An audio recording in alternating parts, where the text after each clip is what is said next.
একদিন এক তোতা পাখি রাস্তায় হেঁটে যাচ্ছিল, গুনগুন করে গান গাইছিল।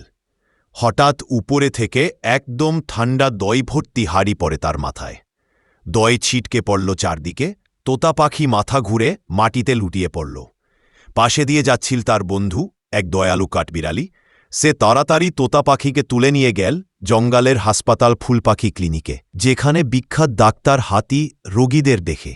ডাক্তার হাতি বললেন, এই রোগের চিকিৎসা খুব ব্যয়বহুল, ৩ লক্ষ টাকার ওষুধ লাগবে।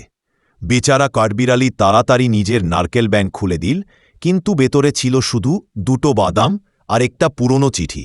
ডাক্তার রেগে গিয়ে বললেন, এই বাদামে রোগ সারবে না, বলে কাঠবিড়ালিকে তাড়িয়ে দিল। তখন কাঠবিড়ালির মাথায় এক বুদ্ধি এল। সে দৌড়ে গেল দইওয়ালার কাছে, যে দই ফেলেছিল। কাঠবিড়ালি তাকে ধরে নিয়ে এল এবং তার দোকানের সমস্ত দই বিক্রি করে টাকা তুলল। তারপর সেই টাকা দিয়ে ডাক্তার হাতিকে দিল। হাতি চিকিৎসা করে তোতা পাখিকে বাঁচাল। তোতা পাখি জেগে উঠল, উড়তে লাগল খুশিতে।